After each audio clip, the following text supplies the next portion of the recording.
ঘরে বাইরে অতিরিক্ত কাজের চাপ, অতিরিক্ত প্রেশার, আর সেখান থেকেই হাইপারটেনশন, কখনো কখনো আবার হাই ব্লাড প্রেশার।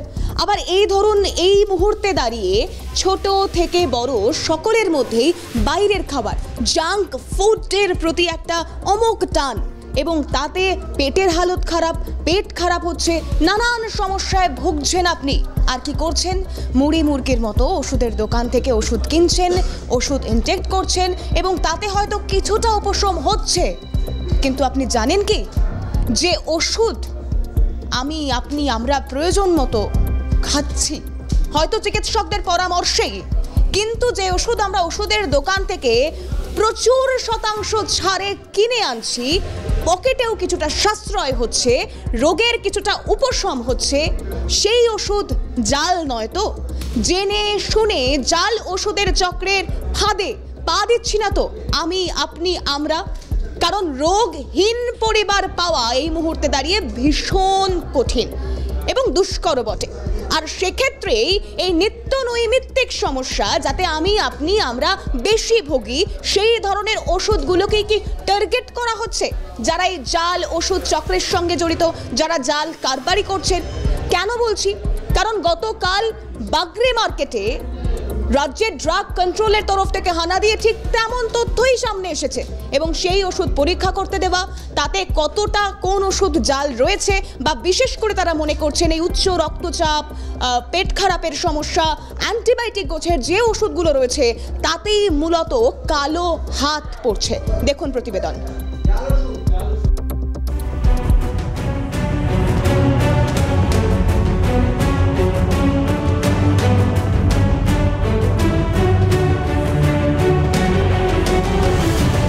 জাল ওষুধ ধরতে তৎপর স্টেট ড্রাগ কন্ট্রোল। হাওড়ার আমতার পর বিভিন্ন জায়গায় তল্লাশি অভিযান চালিয়েছেন ড্রাগ কন্ট্রোলের আধিকারিকরা। জাল ওষুধ চক্র নির্মূল করতেই তাদের এই অভিযান। প্রসঙ্গত, মঙ্গলবার কলকাতার বাগরি মার্কেট সংলগ্ন মেহতাব বিল্ডিং এবং গান্ধী বিল্ডিংয়ে তল্লাশি অভিযান চালানো হয় ড্রাগ কন্ট্রোলের তরফে। গোপন সূত্র মারফত জাল কিংবা নিম্নমানের ওষুধ সাপ্লাইয়ের খবর পান আধিকারিকরা। জাল ওষুধ ব্যবসায়ীদের চক্র ধরতে এই অভিযান বলে মনে করা হচ্ছে। 6 জন রাজ্য ড্রাগ কন্ট্রোলের আধিকারিক এবং 19 জন উচ্চপদস্থ পুলিশ আধিকারিকের একটি টিম দুভাগে ভাগ হয়ে এই তল্লাশি অভিযান চালান।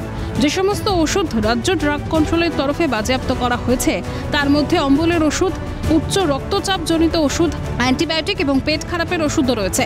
ইতিমধ্যে ওষুধগুলি পরীক্ষার জন্য ল্যাবে পাঠানো হয়েছে। এই খবর প্রকাশ্যে আসতেই নিন্দায় সরব হন চিকিৎসক মহল। প্রাণঘাতী ওষুধ খেয়ে মানুষের মৃত্যু হলে তার দায় কার? প্রশ্ন তোলে সরব চিকিৎসকেরা। বিভিন্ন সময় দেখা যাচ্ছে জালি ওষুধ বা নিম্নমানের ওষুধ বাজেয়াপ্ত হচ্ছে। এতে কিন্তু অপূরণীয় ক্ষতি হচ্ছে মানুষের। ডাক্তারদের পক্ষে বা সাধারণ মানুষের পক্ষে বোঝা সম্ভব নয় যে কোন ব্যাচের ওষুধটা জাল বা কোন ব্যাচের ওষুধটা নিম্নমানের। কিন্তু এতে কি হচ্ছে, যে যাদের প্রেশারের জন্য আমরা ওষুধটা দিই, তাদের প্রেশারটা কমছে না, রক্তচাপ বাড়ছে, এরপরে কিন্তু তাদের একটা স্ট্রোক অথবা কিডনির সমস্যা কিন্তু দেখা দেবে। এমন দেখা যাচ্ছে যে অ্যান্টিবায়োটিক সেটা নিম্নমানের। তাহলে তো সংক্রমণ যদি শেষ না করতে পারি, সারা শরীরে সংক্রমণ ছড়িয়ে মানুষের তো মৃত্যু হতে পারে। যেভাবে জাল ওষুধ বা নিম্নমানের ওষুধ বাজেয়াপ্ত হচ্ছে, তা অত্যন্ত বেদনার। এই চিত্রটা যাতে আর না হয়, সেই যথাযথ ব্যবস্থা সরকারকে সব রকম ব্যবস্থা নিতে হবে। এটা তো একটা ভয়ঙ্কর পরিস্থিতি। যদি এরকমই হয় যে যা খবরে আসছে, তাতে হচ্ছে যে 30% ওষুধ জাল ওষুধ, সেটা নাকি ড্রাগ কন্ট্রোল, তারা নিজেরাই ইন্সপেকশনে গেছিলেন। ড্রাগ কন্ট্রোলের যারা ইন্সপেক্টর আছে, তাদের এটা নিয়মিত কাজ। তারা অতীতে সময় মতো বা নিয়মিত করতেন কিনা আমরা বলতে পারবো না, কিন্তু যাই হোক না কেন, এই যে পরিস্থিতি আমাদের সামনে এলো, এটা একটা বিপজ্জনক পরিস্থিতি। যদি এই পরিস্থিতি হয়, তাহলে ওষুধের দোকানদাররাই বা কি করে বুঝবে? তাহলে মানুষই বা কি করে বুঝবে? তাহলে যদি এই ভেজাল ওষুধ খেয়ে মানুষের জীবন সংশয় হয়, তার দায় কে নেবে? রাজ্যে কিভাবে জাল ওষুধ কারবারিরা রমরমিয়ে ব্যবসা করছেন? যদিও ড্রাগ কন্ট্রোল সূত্রের খবর, এই অভিযান তারা ক্রমাগত চালিয়ে যাবেন। রেশমি দাসের রিপোর্ট, ক্যালকাটা নিউজ। দুপুর দুটোর নিউজরুম থেকে আমি তিথি আজ নজর রাখবো সেই জাল ওষুধ কারবারের দিকেই, অর্থাৎ গতকাল যা ঘটেছিল এবং তারপর আজ আরো তৎপর রাজ্য ড্রাগ কন্ট্রোল। তারা কি করছেন না, ভিন রাজ্য থেকে এখানে পাচার বা এখান থেকে ভিন রাজ্যে জাল ওষুধ চক্রের যে হদিশ তা কিছুটা হলেও তারা খোঁজবার চেষ্টা করছেন। আর সেখান থেকেই হরিয়ানা, উত্তরপ্রদেশ, বিহার, ওড়িশাতেও জাল ওষুধ অভিযানে জাল চক্রের যোগ পান আধিকারিকরা। জাল ওষুধ ধরতে এবার তৎপর রাজ্য ড্রাগ কন্ট্রোল।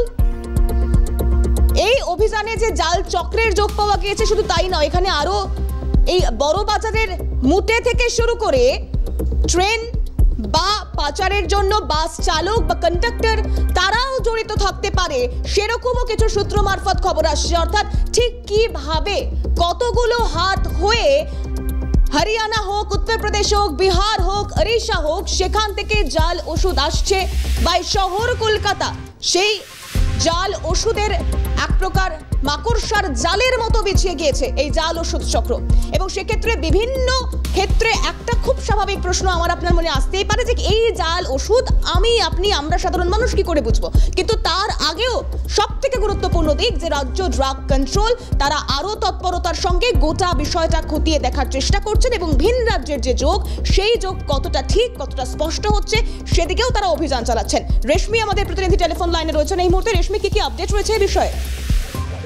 দেখো, জাল ওষুধ চক্র ধরতে তৎপর রাজ্য ড্রাগ কন্ট্রোল।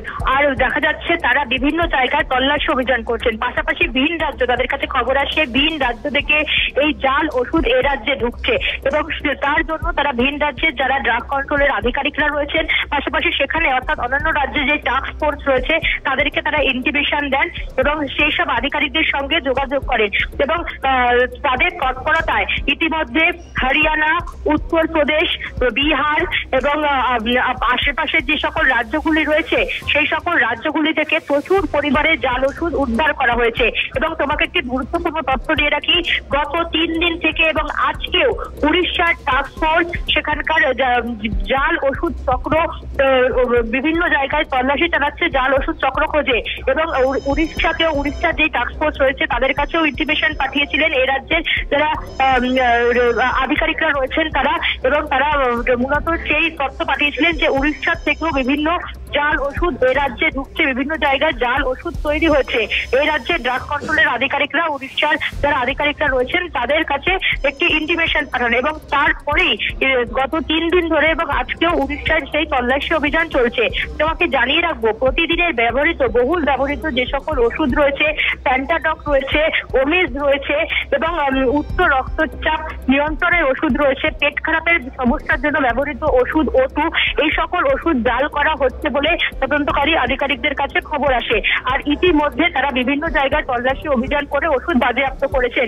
এবং এই ওষুধগুলো আসছে কোথা থেকে, যেটা জানা যাচ্ছে যে সকল টুরিস্ট বাসগুলি রয়েছে যেগুলি উত্তরপ্রদেশ এইসব অঞ্চল থেকে উত্তরপ্রদেশ কিংবা বিহার থেকে আসছে, সেই সকল টুরিস্ট বাসের মাথায় যেখানে মালপত্র বোঝাই করা হয় সেখানে এই জাল ওষুধগুলো আসছে বা টুরিস্ট বাসে করে সেই ওষুধ আসছে, সেখানে বাসের চালক কিংবা বাসের যারা কন্ডাক্টর এই চক্রের সঙ্গে যুক্ত পাওয়া যাচ্ছে। পাশাপাশি যে সকল দূরপাল্লার ট্রেনগুলি রয়েছে, যে সকল গন্তব্য স্টেশন থেকে যে সকল ট্রেন সরাসরি হাওড়া আসে না, বিভিন্ন ঘুরপথে হাওড়া আসে, তো সেই সব ট্রেনগুলি ব্যবহার করা হচ্ছে। সেই সকল ট্রেনে মূলত যে সকল অনামী স্টেশন রয়েছে সেই সকল স্টেশনে সেই জাল চক্রীরা নেমে যাচ্ছেন, ওষুধ পাচারকারীরা নেমে যাচ্ছেন এবং যাতে পুলিশ এবং যারা ড্রাগ কন্ট্রোলের আধিকারিকরা রয়েছে তাদের নজর এড়ানো যায়, তার জন্য যে সকল জংশন স্টেশন বা নামকরা স্টেশন সেই সকল স্টেশন তারা এড়িয়ে যাচ্ছেন। এবং পুলিশ পাশাপাশি RPS স্টাফ এবং যারা তদন্তকারী আধিকারিকরা রয়েছেন তাদের চোখে ধুলো দেওয়ার জন্যই তারা কিন্তু এই সকল ট্রেন ব্যবহার করছেন, যে সকল ট্রেন ঘুরপথে হাওড়া কিংবা শিয়ালদায় ঢুকছে। আর যারা তদন্তকারী আধিকারিকরা রয়েছেন তারা ইতিমধ্যে তদন্ত এবং তল্লাশি অভিযান ক্রমাগত চালিয়ে যাচ্ছেন। এবং যেটা জানা যাচ্ছে যে আমতা থেকে প্রায় 2 কোটি টাকার কাছাকাছি জাল ওষুধ উদ্ধার হয়েছিল এবং এই জাল ওষুধ চক্র বিভিন্ন জায়গায় ছড়িয়ে পড়ছে মূলত ভিন রাজ্য থেকে। এই রেশমি বোঝা যাচ্ছে। আপাতত ধন্যবাদ জানাবো রেশমি দাস আমাদের প্রতিনিধি ছিলেন টেলিফোন লাইনে এবং সেখান থেকে দাঁড়িয়ে যে বিষয়গুলো, যে গুরুত্বপূর্ণ বিষয়গুলো এই মুহূর্তে যথেষ্ট তাৎপর্যপূর্ণ, কারণ এই রাজ্য ড্রাগ কন্ট্রোল তারা ভিন রাজ্যের ড্রাগ কন্ট্রোলের সঙ্গে যোগাযোগ করছে এবং সেক্ষেত্রে দাঁড়িয়ে হরিয়ানা থেকে শুরু করে উত্তরপ্রদেশ, বিহার, ওড়িশা এই বিভিন্ন জায়গায় জাল চক্রের হদিশ এবং এই জাল ওষুধ তৈরি করবার যে চক্র, স্পেশাল বিশেষ কিছু ট্রেন, বিশেষ কিছু বাস, ট্যুরিস্ট বাস বা এই ট্রেন অনামি কোনো স্টেশনে এসে দাঁড়াতো এবং সেখান থেকে ওষুধ পাচার করা হতো বাসের চালক কিংবা কন্ডাক্টরের হাত ধরে, বড় বাজারের মুটেদের হাত ধরে, এবং এই হাতে হাতে জাল ওষুধ কত দূর বিছোতে পারে সেই ছবিটা ক্রমশ প্রকাশ্য হয়তো। কিন্তু এখান থেকে চিকিৎসক সুবর্ণ গোস্বামী তিনি আমাদের সঙ্গে এই মুহূর্তে টেলিফোন লাইনে রয়েছেন। ডক্টর গোস্বামী, স্বাগত জানাবো আপনাকে ক্যালকাটা নিউজে। যেভাবে জাল ওষুধ চক্রের খোঁজ পাওয়া যাচ্ছে, যেভাবে একের পর এক জাল ওষুধ চক্র ছড়িয়ে পড়ছে, রাজ্য ড্রাগ কন্ট্রোল তারা ভিন রাজ্যের ড্রাগ কন্ট্রোলদের সঙ্গে যোগাযোগ করছে, হরিয়ানা, উত্তরপ্রদেশ, বিহার, ওড়িশা সহ বিভিন্ন ক্ষেত্রে এই জাল ওষুধ চক্রের হদিশ পাওয়া যাচ্ছে। সাধারণ মানুষের উদ্দেশ্যে কি বলবেন? কতটা সচেতনতা বা কতটা অবগত হওয়ার প্রয়োজনীয়তা রয়েছে? দেখুন, সাধারণ মানুষের উদ্দেশ্যে এটাই বলার যে হচ্ছে জাল ওষুধের এই চক্র চলছে আমাদের রাজ্যে রমরমিয়ে, এবং আমরা দীর্ঘদিন ধরে এই জাল ওষুধের চক্রের কথা বলছি, অথচ প্রশাসন জাল ওষুধের রমরমা বন্ধ করবার বদলে জাল ওষুধ নিয়ে যারা কথা বলছেন তাদের উপরে নানা ধরনের পীড়ন, তাদের উপরে হয়রানিমূলক পদক্ষেপ নিচ্ছে। এইটা রাজ্যের মানুষের সবার আগে বোঝা দরকার যে কারা ভালো চাইছে, কারা মন্দ চাইছে, কারা তাদের মানে প্রাণের বিনিময়ে হচ্ছে মুনাফার পাহাড়, টাকার পাহাড় জমাতে চাইছে খাতের তলায়। এইটাকে আগে তাদের চিনতে হবে, এটাই সাধারণ মানুষদের বলবো। তার কারণ সাধারণ মানুষের পক্ষে ওষুধ দেখে কোনোভাবে বোঝার উপায় নেই যে ওটা জাল ওষুধ কোনটা, কোনটা হচ্ছে যে আসল ওষুধ। তাহলে এইটা করতে গেলে সরকারকেই দায়িত্ব নিতে হবে। সরকার কেন দায়িত্ব নিচ্ছে না, এটা শাসককে প্রশ্ন করতে হবে, প্রশ্ন তুলতে হবে। তাতে যদি ক্ষতি স্বীকার করতে হয়, ক্ষতি স্বীকার করতে আমরা রাজি আছি, যেমন ভাবে আমরা করছি। ডক্টর গোস্বামী, একটা বিষয় জানতে চাইবো যে এই জাল ওষুধ চক্র বা জাল ওষুধ কারবারিদের এত বারবারন্ত কেন, কাদের প্রশ্রয়?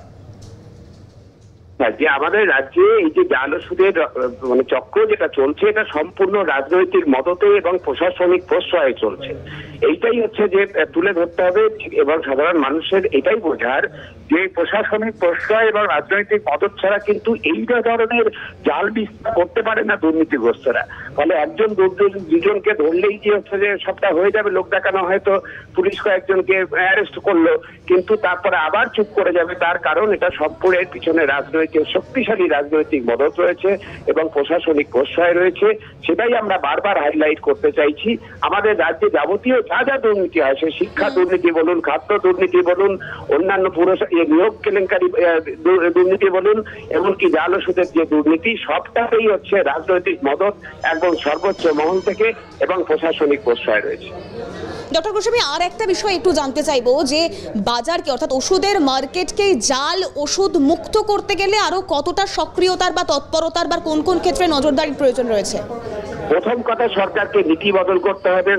সরকারকে ঠিক করতে হবে যে দুর্নীতি করব না, করতে দেব না। এইটা করতে গেলে প্রথমেই যেটা দরকার সেটা হচ্ছে কেন্দ্র সরকারের কিছু করণীয় আছে, ওষুধ নীতিতে নির্দিষ্ট কিছু বদল আনার বিষয় আছে।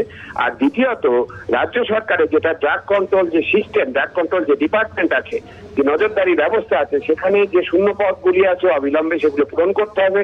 সেই চাকরিগুলোকে বিক্রি করা বন্ধ করে সেগুলোকে সঠিক নিয়োগ করতে হবে।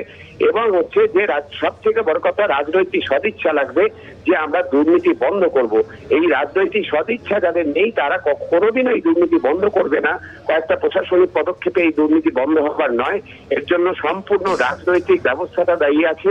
এবং রাজনৈতিক যদি সদিচ্ছা না দেখাতে পারে শাসক, তাহলে হচ্ছে যে সমগ্র রাজ্যবাসী এর সম্ভাব্য শিকার। যে কোনো এমনকি শাসকের যারা সমর্থক রয়েছে, যারা শাসকের হয়ে গলা পাঠাচ্ছেন, তারও যখন চিকিৎসা হবে বা তার প্রিয়জনের চিকিৎসা, ওষুধের বদলে যে বিষ ঢুকছে না এই গ্যারান্টি কিন্তু তাকেও কেউ দিতে পারবে না। বেশ, অনেক ধন্যবাদ জানাবো ডক্টর গোস্বামী, ডক্টর সুবর্ণ গোস্বামী কথা বলছিলাম তার সঙ্গে, এবং এখান থেকে দাঁড়িয়ে যে বিষয়গুলো যথেষ্ট গুরুত্বপূর্ণ সাথে নজরদারির প্রয়োজনীয়তা রয়েছে সে কথাগুলো তারা বললেন। এই মুহূর্তে টেলিফোন লাইনে যোগাযোগ করতে পেরেছি প্রাক্তন আইপিএস কর্তা নজরুল ইসলাম সাহেবের সঙ্গে। নজরুল সাহেব, আপনাকে স্বাগত জানাবো ক্যালকাটা নিউজে। যেভাবে জাল ওষুধ চক্রের বারবারন্ত আমরা দেখলাম যে রাজ্য ড্রাগ কন্ট্রোলের তরফ থেকে ভিন রাজ্যের ড্রাগ কন্ট্রোলের সঙ্গেও যোগাযোগ করা হচ্ছে, হরিয়ানা, উত্তরপ্রদেশ, বিহার, ওড়িশা বিভিন্ন যোগসাজশ রয়েছে, এমন কিছু তথ্য সামনে এসছে। তারা গোটা বিষয়টা অভিযান চালাচ্ছেন, তদন্ত করছেন, কিন্তু এতে প্রশাসনের ঠিক কতটা ভূমিকা রয়েছে বা কোন কোন ক্ষেত্রে প্রশাসনিক নজরদারি জোরালো হলে এই জাল ওষুধ চক্রের বিনাশ সম্ভব? দেখুন, ওষুধটা জাল কি না সেটা বলার অধিকারী ড্রাগ কন্ট্রোলের অফিসাররা। তো তারা যখন এটা বলবেন তারপর পুলিশ সাহায্য করবে। পুলিশের লোকেরা কিন্তু আগে গিয়ে ওষুধটা জাল এটা কোর্টে গ্রাহ্য হবে না। অতএব ড্রাগ কন্ট্রোলের লোকদের প্রধান ভূমিকা নিতে হবে, পুলিশ তাদেরকে সাহায্য করবে এবং এই সাহায্য করলেই এটা বন্ধ করা সম্ভব হবে। বলুন, সেক্ষেত্রে দাঁড়িয়ে সেটা জানাটাও তো একরকম এই মুহূর্তে ভীষণ বেশ কিছু শর্ত সেক্ষেত্রে আরোপ করা বা তার পাশাপাশি বিভিন্ন প্রয়োজনীয় দিক খতিয়ে দেখা যায়। ইতিমধ্যে রাজ্য ড্রাগ কন্ট্রোলের তরফ থেকে খতিয়ে দেখা হচ্ছে। আপনাকে অনেক ধন্যবাদ জানাবো আমাদেরকে গুরুত্বপূর্ণ সময় দেওয়ার জন্য। নজরুল ইসলাম কথা বলছিলাম তার সঙ্গে, প্রাক্তন আইপিএস কর্তা, এবং এখান থেকে দাঁড়িয়ে যে বিষয়গুলো যথেষ্ট গুরুত্বপূর্ণ নজরুল সাহেবও বললেন যে একটি ওষুধ তা জাল কিনা আগে তার শনাক্তকরণের প্রয়োজনীয়তা রয়েছে, এবং শুধুমাত্র ওষুধ যাচ্ছে কোথাও নিয়ে যাওয়া হচ্ছে, ট্রান্সপোর্টের কাজ হচ্ছে, সেক্ষেত্রে পুলিশ গিয়ে তো অযথা তা অ্যারেস্ট করতে পারে না। সেক্ষেত্রে দাঁড়িয়ে গোটা বিষয়ের উপযুক্ত প্রমাণের প্রয়োজন যে সেই ওষুধ জাল কিনা। আর এখান থেকে দাঁড়িয়ে কাউন্সিলর বিশ্বরূপ দে, কারণ শহর কলকাতা পুরসভার অন্দরে বিভিন্ন এলাকায় যেভাবে এই জাল ওষুধ চক্র ছড়িয়ে পড়ছে, জাল ওষুধ ছড়িয়ে পড়ছে, সেক্ষেত্রে বিশ্বরূপ বাবু ঠিক কি প্রতিক্রিয়া শোনাই আপনাদের, শুনুন। 300টা ওষুধ জাল এবং গুণগত মান পরীক্ষায় তারা উত্তীর্ণ হতে পারেনি। এই জাল ওষুধ বিভিন্ন রিটেলারের কাছে বিক্রি হচ্ছে, সাধারণ খুচরো দোকানদার বিক্রি করছে। আমি তাই কলকাতা পৌরসভার কাছে জানতে চেয়েছিলাম কলকাতা পৌরসভার সেন্ট্রাল স্টোরসের গুণগত মান পরীক্ষার কি পদ্ধতি আছে এবং এই 300টা ওষুধের কোনো ওষুধ ভুলক্রমে কলকাতা পৌরসভা সেন্ট্রাল স্টোরসে আছে কিনা, এবং যদি থেকে থাকে তাহলে যারা এটা পাঠিয়েছে বা যেখান থেকে ওষুধ নেওয়া হয়েছে তাদের বিরুদ্ধে কি ব্যবস্থা নেওয়া হয়েছে। দেখুন, আমাকে ডেপুটি মেয়র সাহেব যেটা জানিয়েছেন সেটা হচ্ছে যে যেহেতু এই পুরো প্রক্রিয়াটা পশ্চিমবঙ্গ সরকারের স্বাস্থ্য দপ্তর থেকে হয় এবং তাদের লাইসেন্সড ভেন্ডাররা এই ওষুধ বিক্রি করে, তাই কলকাতা পৌরসভার এ ব্যাপারে আলাদা করে কিছু পদ্ধতি নেই। দিনকাল খারাপ, বিপদ কখনো বলে আসে না। সেন্ট্রাল স্টোরস কলকাতা পৌরসভারও কিন্তু গুণগত মান পরীক্ষার একটা ভিজিলেন্স রাখা উচিত। অন্যদিকে কলকাতা পুরসভার তরফে যে ওষুধ কেনা হয় তা তারা নিজেরা টেন্ডার করে না, এবং সেক্ষেত্রে ঠিক কি কি বিষয়ে তাদের নজরে রয়েছে ঠিক কি জানিয়েছিলেন কলকাতা পুরসভার ডেপুটি মেয়র অতীন ঘোষ বেশ কয়েকদিন আগে, শোনাই তার প্রতিক্রিয়া, শুনুন। আমরা সমস্ত ওষুধ যেটা কিনি কলকাতা পৌরসভার যে ওষুধ কিনি আমরা নিজেরা টেন্ডার খুব একটা করি না। একদম যে ওষুধ পাওয়া যায় না সেগুলো আমরা যখন সেন্ট্রাল মেডিকেল স্টোর, যেটা আমাদের সেন্ট্রাল পৌরসভার সেন্ট্রাল মেডিকেল স্টোর দরকার হয়, আমরা যেটা কিনি হচ্ছে SMIS store management information system. এটা হচ্ছে পশ্চিমবঙ্গ সরকারের একটা ওয়েবসাইট। পশ্চিমবঙ্গ সরকার সমস্ত ওষুধ প্রকিউরমেন্ট করেন, সেই ওষুধের যে ওয়েবসাইটে যে ওষুধগুলো থাকে আমরা তার থেকে ওষুধগুলো কিনি। স্বভাবতই সেই কেন্দ্রীয় পশ্চিমবঙ্গ সরকার এই যে স্টোর ম্যানেজমেন্ট ইনফরমেশন সিস্টেম, এই সিস্টেমেতে আপলোড করেন। পশ্চিমবঙ্গ সরকার টেন্ডার করে যে সমস্ত ওষুধ কেনেন তার কেনার পর তার যে সমস্ত ল্যাবরেটরি টেস্ট হয়, তার গুণগুণ মান সম্বন্ধে সবটাই পশ্চিমবঙ্গ করেন, করে তারপর আমাদের স্টোর ম্যানেজমেন্ট ইনফরমেশন সিস্টেমে ওটা আপলোড করেন। আমরা সেখান থেকে লোয়েস্ট বিডার যে রেটে যেটাকে আপলোড করা হয় সেটাকে আমরা পারচেস করি। ফলে আমাদের আলাদা করে কোনো পরীক্ষার ব্যবস্থা নেই। আমরা সেই ওষুধই কিনি যে ওষুধ পশ্চিমবঙ্গ সরকার অনুমোদিত। অর্থাৎ চিকিৎসক থেকে প্রশাসনিক কর্তারা তারা তাদের মতো করে সেই গোটা বিষয়টা ব্যাখ্যা করছেন, কিন্তু এক্ষেত্রে দাঁড়িয়ে সাধারণ মানুষ তারা কিভাবে দেখছেন তাদের কথাও শোনাবো একটা। যখন রাজ্য জুড়ে জাল ওষুধ চক্র ঘুম কাটছে আমার আপনার, তখন চিকিৎসকদের কথা যেমন আমরা শুনবার চেষ্টা করেছি, চিকিৎসকরা কি গাইডলাইন দিচ্ছে তাও আমরা শুনেছি, অন্যদিকে রাজ্য ড্রাগ কন্ট্রোলের তরফ থেকে কি বলা হচ্ছে তাও জানালাম। কিন্তু সাধারণ মানুষজন তাদের সঙ্গেও আমরা কথা বলেছিলাম, এই জাল ওষুধ চক্র নিয়ে তারা কতটা চিন্তিত, কি জানাচ্ছেন তারা, শুনুন। বাজারে ছেয়ে গিয়েছে জাল কিংবা নিম্নমানের ওষুধ। বাজারে জাল ওষুধ কারবারিদের ধরতে দাবাং মোড়ে স্টেট ড্রাগ কন্ট্রোল। ফলে একদিকে যেমন জাল ওষুধের ভয়ে আতঙ্কে রয়েছেন সাধারণ মানুষেরা, তেমনি ব্যবসায়িক ঝুঁকির সম্ভাবনায় আতঙ্কিত ওষুধ বিক্রেতারা। এ বিষয়ে ওষুধ বিক্রেতাদের কাছে প্রশ্ন করা হলে তাদের দাবি অন্য কোনো ডিস্ট্রিবিউটরদের কাছ থেকে নয়, বরং ওষুধ কোম্পানির ডিস্ট্রিবিউটরদের কাছ থেকে কিউআর কোড স্ক্যান করে তবেই ওষুধ কেনার নির্দেশিকা দেওয়া হয়েছে কমিটির তরফে। এখন তো নতুন কিউআর কোড বলে আসছে, নতুন যা কোম্পানিতে আসছে রিসেন্টলি কিছু মাস থেকে, তার মধ্যে স্ক্যান করলে আপনি পেয়ে যাবেন যা কি কোম্পানি কি আছে, অল ডিটেলস ওইতে এসে যাবে। আর যা অনেক কোম্পানি এখন আছে তার এখনও আসেনি, তাহলে আপনি জেনুইন লোক থেকে কিনুন, তাহলে এটাই আছে, আর কিছু না। আর ড্রাগ কন্ট্রোল তো আমাদের কমিটিতে পাঠিয়ে দিয়েছে যে আপনারা এরকমভাবে মেডিসিন কিনুন, এখান থেকে কিনুন, সেটাই আর কিছু না। কোম্পানি এটাই পাঠিয়েছে যে কিউআর কোড বলুন, পার্টিদেরকে বলুন কিউআর কোড নিয়ে নেবে, ব্যাচ মিলিয়ে মাল নেবে, এসব আর কিছু না। হ্যাঁ, ব্যাচ মিলিয়ে মাল আসছে, এসব ব্যাচ মিলার দেওয়া হচ্ছে, এটাই আছে। হ্যাঁ, বলেছে এখন না নিতে। কোম্পানি যদি ইনকেস যদি যায় দেখছে তাহলে আলাদা কথা, যদি কোম্পানির সিএনএফ থেকে যদি বিল আসে তাহলে আলাদা কথা। আমাদের আইডেন্টিফাই করার জায়গা নেই, আমরা কোম্পানি থেকে মাল তুলি, যারা ডিস্ট্রিবিউটার তাদের থেকে তুলি, তাদের থেকে যেভাবে আমাদের মাল কেনা ঠিক সেভাবে। আমাদের আদার্স কোনো জায়গা নেই আমরা যে ফেক ভাববো বা অন্য কিছু ভাববো। কোম্পানির যারা কোম্পানির ডিস্ট্রিবিউটার তাদের থেকেই মাল তুলি। কোম্পানি থেকে আমাদের বলছে সব কোম্পানির কাছ থেকে সব মাল তুলতে, যারা ডিস্ট্রিবিউটার যারা স্টকিস্ট তাদের থেকেই মাল তুলতে, আমরা তাদের থেকে মাল তুলি। বাজারে ভালো ওষুধের স্ট্রিপের ভিতর ঢোকানো থাকছে জাল ওষুধের স্ট্রিপ। সেই খবর সংবাদ মাধ্যমে সম্প্রচারিত হতেই আতঙ্কে দিন কাটছে সাধারণ মানুষদের। না খেয়ে দেখছি, যদি কোনো অসুবিধা হয় তখন বাদ দিতে হচ্ছে। হ্যাঁ, জাল ওষুধ পাচ্ছে, খবর পাওয়া যায়, খবরে দেখছি, তারপরে আর কি করবো, ওষুধ তো খেতেই হবে, ডক্টর লিখেছে। এবার আমরা তো আর বুঝবো না ওষুধ কোনটা ঠিক কোনটা ভুল, সেটা তো এবারে যা করার যারা দিকে দেখে তাদেরকে দেখতে হবে। दूसरा कोई में ट्रस्ट नहीं करते, जो जहाँ से लेते उसी पे ट्रस्ट करके उसी से। এ বিষয়ে বেঙ্গল কেমিস্ট অ্যান্ড ড্রাগিস্ট অ্যাসোসিয়েশনের জেনারেল সেক্রেটারি পৃথ্বী বোসকে প্রশ্ন করা হলে তিনি জানান, ডাইরেক্ট স্টকিস্ট কিংবা অথরাইজ স্টকিস্টদের কাছ থেকে একমাত্র ওষুধ কিনতে হবে। অতিরিক্ত ডিসকাউন্টের প্রলোভনে পা রাখলেই জাল ওষুধের সম্মুখীন হতে হবে। দেখুন, আমরা বিভিন্ন সময় বারবার একটা কথা বলছি যে আমাদের সরকার নির্ধারিত মার্জিন আছে, রিটেল লেভেলে 16-20, হোলসেল লেভেলে 8-10। এই মার্জিনের ওপর যখনই চলে যাচ্ছে, মানে অতিরিক্ত ডিসকাউন্ট দেবার একটা প্রবণতা এখন সারা বাংলা জুড়ে তৈরি হয়েছে। এইখানে অতিরিক্ত ডিসকাউন্ট ঘর থেকে দেবে, কোথা থেকে দেবে? তখন আপনি একটা বিলো কোয়ালিটি মানে ওষুধ ঢুকে পড়ছে জাল, এবং এই জাল যে চক্র এরা এই সুযোগের সদ্ব্যবহার করছে। সেটা হচ্ছে কোম্পানির থেকে যারা অথরাইজ স্টকিস্টের কাছে যাচ্ছে তার মধ্যে এটা হচ্ছে না, এটা হচ্ছে যারা অথরাইজ স্টকিস্ট নয়, যারা বিভিন্ন গজিয়ে উঠেছে, তারা জিএসটি দিয়ে বাইরে থেকে, জিএসটির পর বাইরে থেকে মাল নিয়ে আসছে, ইনভয়েসের মাধ্যমে দিচ্ছে, আগ্রা থেকে আসছে, উত্তরাখণ্ড থেকে আসছে, বিহার থেকে আসছে। এই সমস্ত মালগুলো ওই 10% যেটা ডাইরেক্ট স্টকিস্ট যে কোম্পানি থেকে পাবে, সেই যদি 10 পায়, এরা মার্কেটে নেমে পড়ছে 16%, 18%, 20% দেবার।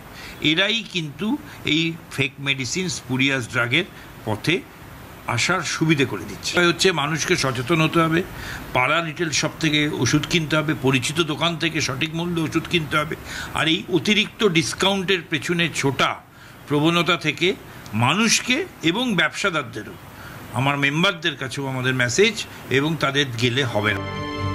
এই ঘটনা জল এখন কোন খাতে গড়ায় সেটাই দেখার। ক্যামেরায় নিখিল দাসের সঙ্গে অভিরূপা হাজরার রিপোর্ট, ক্যালকাটা নিউজ।